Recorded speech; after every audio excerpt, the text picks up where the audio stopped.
All right, for today's video review, we're going to be taking a look at Transformers Beast Wars Transmetal 2 Ramulus. And yeah, Ramulus is a pretty cool figure. I think he might be my favorite of the Transmetal 2 Maximals, at least. I think that there's a few of the Predacon ones that I like better, but I think he's the best of the Maximals, at least of the ones that I have. And yeah, he turns into a Transmetal 2 ibex of all things, which, if you're unfamiliar, is kind of like a mountain goat, you know, one of those like really big, obviously longhorn goat looking creatures. And yeah, it's an all right ibex mode. It has some interesting stuff going on.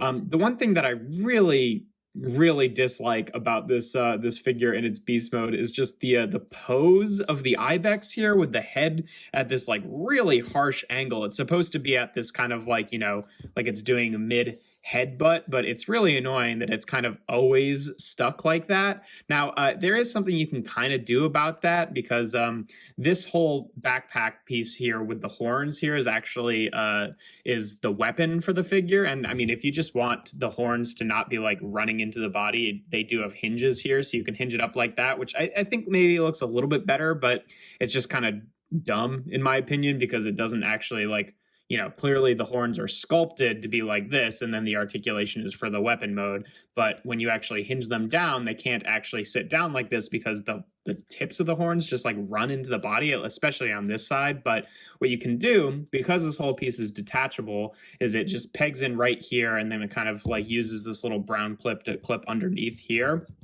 What you can kind of do is then you can rotate the head up like that. His robot mode head is just kind of chilling there. But if you put it up at that angle and then kind of peg in this piece again like that, you can kind of adjust it so that this whole thing sits with the head up like that, and it kind of sits on the back like this. Now, you know, the one awkward thing about that is now it just has this big sort of inexplicable, like, you know, piece just kind of hanging off the back that doesn't really shape to the body. But at least the head is actually facing forward, and the horns run into the body a little bit less. They still do a bit, but not quite as bad. And I personally prefer this configuration. It does make him look a little bit more like, I don't know, stout and chunky in the middle. It makes me wish that it just didn't have this sort of like brown, you know, like main shell section, because then I think it would be a fairly well proportioned ibex, especially considering, you know, Transmetal 2s usually deviate a little bit from the actual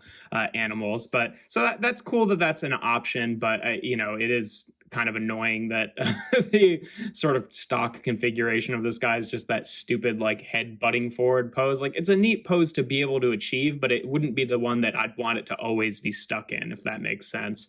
But yeah, what's another kind of cool thing is if you look at this little, you know, green bit in the middle of his forehead here, and you actually open up the face, and that actually shows the maximal spark crystal there. Another creative place to put that there. In terms of articulation, the front legs here, they're on swivels. They can also hinge in a little bit, like in and out like that.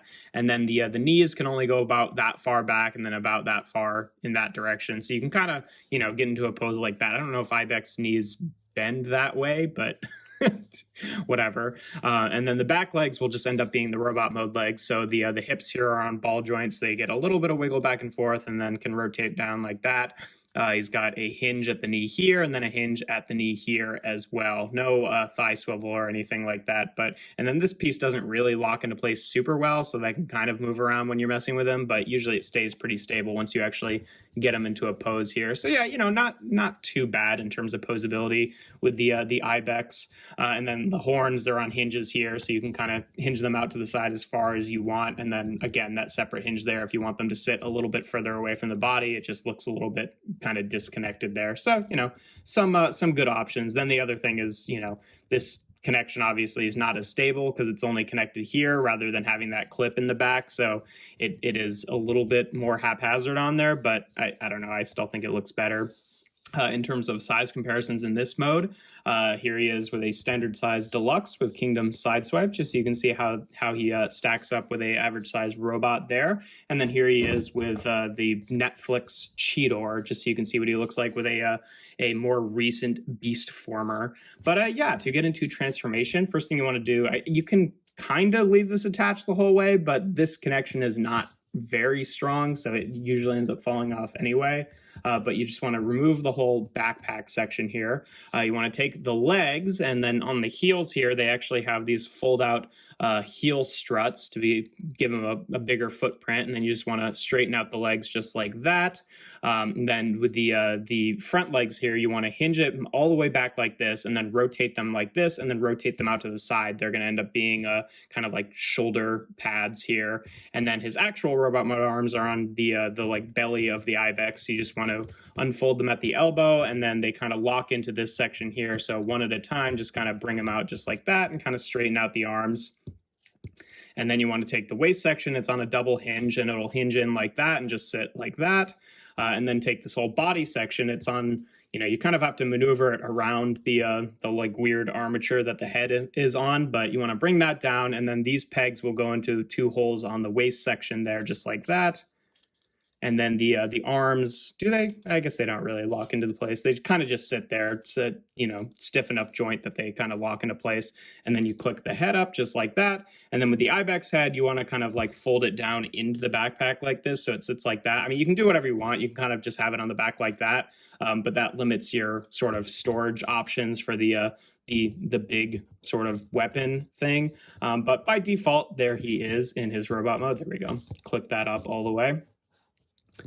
And yeah, with the weapon, it's kind of unwieldy. What they want you to do, I didn't even notice that it had paint on it. That's nice.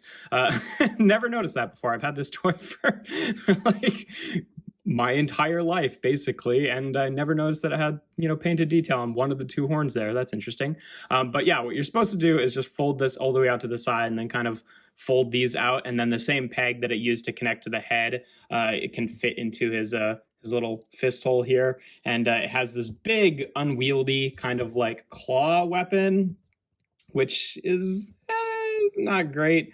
It does have a little bit of like movement here where this can kind of hinge in and out. I think there used to be, I guess, yeah, I don't know. It ended up breaking at some point. I was trying at some point to like customize this so it would sit a little bit better in the ibex mode. And there used to be a peg there so that it could actually like, you could pull the peg and it would hinge in and out. I kind of forgot that I made that edit there, and I guess I shaved that bit down a little bit. So maybe by stock it doesn't really fit in the ibex mode, like in that sort of alternate configuration. I don't know. I did that so long ago that I can't really remember if it was necessary or not, to be honest. So take that for what it's worth. But yeah, they used to have something there that actually activated that mechanism, but I'm not a huge fan of that anyway. And then if you want to store it, what you can do is if you fold the head into the body like that, you can just plug it back onto where it was in the ibex mode, and then kind of fold these around so they sit sort of around his shoulder pad legs there. And I think that looks pretty cool as backpacks go. Obviously it gets into the way of these a little bit, but they're not actually connected to the movement of the arm, so it doesn't really matter. But yeah, in terms of articulation, the head is just on a swivel here. The shoulders are on ball joints, so they can kind of move around, and then the shoulder pads can kind of hinge in and out and up and down to, get mostly out of the way. He's got a bicep swivel, a double jointed elbow, so he gets a pretty deep curl there. Nothing at the waist. The hips are on ball joints, so they can get a little bit in terms of the back and forth for a thigh swivel, because he doesn't actually have a thigh cut anywhere. And then, the same hinges at the knee are still there. So if you want them to be more like digitigrade, then you can do that, or you can fold them up to kind of give him a double jointed knee, even though one of them's kind of in the middle of his shin. So, however it works, and then nothing really at the feet. But yeah, that's pretty much all there is to say about his articulation. It's decent. He doesn't have any ankles or anything like that, but his feet are kind of very, very slightly sculpted in that A stance, so it doesn't really matter. And I think it works fairly well in terms of comparisons in this mode. Here he is again with side swipe, so you can see pretty average height there, pretty much the exact same height as him at the head. And here he is again with Cheetor. Again, also a pretty average size deluxe, also about the same height. And yeah, that's pretty much all there is to Ramulus. I think that he's a fairly solid figure. I like him a lot more now I've done my little edits so that the ibex mode can look a little bit more normal rather than in that constant headbutting position. But you know, it's it's still okay in terms of like the ibex mode, even if you don't make that edit. I don't know, it's something that always has irked me about the figure. But yeah, I know he's got a lot of nice detail on him, some good asymmetry. I feel like that the color of white that they used here kind of like eats detail in a way where it kind of makes him look like he doesn't have enough paint on him, but he does have a decent amount. Like a lot of the sort of brown section here is painted on.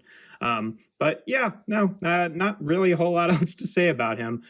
Nice facial expression. But yeah, if you enjoy my videos, make sure to leave a like and consider subscribing. I do reviews every Tuesday, Thursday, and Sunday. Make sure to check out my Instagram account where I post toys and toy-related stuff. That's toys.n.art.